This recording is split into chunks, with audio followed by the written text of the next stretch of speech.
கர்த்தரே மன்னா.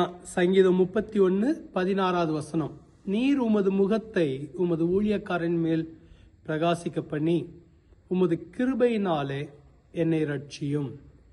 தாவீதுடைய மற்றொரு ஜெபம் இந்த சங்கீதம் 31 சொல்லப்பட்டிருக்கிறது. உமது முகத்தை உமது ஊழியக்காரன் மேல் பிரகாசிக்க பண்ணி.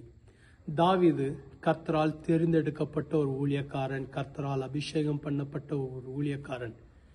ஆகவே அவர் இப்படியாக ஜெபிக்கிறார், உமது முகத்தை உமது ஊழியக்காரன் மேல் பிரகாசிக்க பண்ணும். கர்த்தருடைய முகத்தை நம்மேல் பிரகாசிக்க பண்ணுவார் என்று வேதத்தில் சொல்லப்பட்டிருக்கிறது.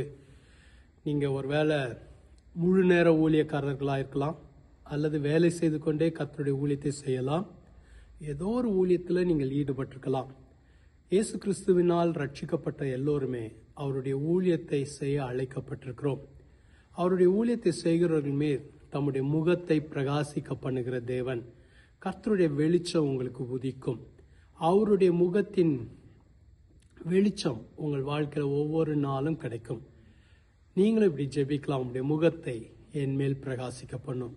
கர்த்தர் தம்முடைய திருமுகத்தை உங்கள் மேல் பிரகாசிக்க பண்ணுவார். ஜெபிக்கலாமா? எங்களை அதிகமாக நேசிக்கிற நல்ல ஆண்டவரே, உங்களுடைய பிள்ளைகளை உற்சாகப்படுத்தும், பலப்படுத்தும். உங்களுடைய பிரசன்னத்தினால் எங்களை நிரப்பும். உம்முடைய முகத்தின் ஒளியினால் எங்களை பிரகாசிக்க பண்ணும். உம்முடைய வெளிச்சத்தை ஒவ்வொரு நாளும் காணவும், உம்முடைய வெளிச்சத்தில் நடக்கவும் எங்களுக்கு உதவி செய்த நாள் உம்முடைய பிள்ளைகளுக்கு ஆசீர்வதிக்கப்பட்ட நாளாக இருக்கட்டும். இயேசுவின் மூலம் ஜெபிக்கிறோம் பிதாவே, ஆமென்.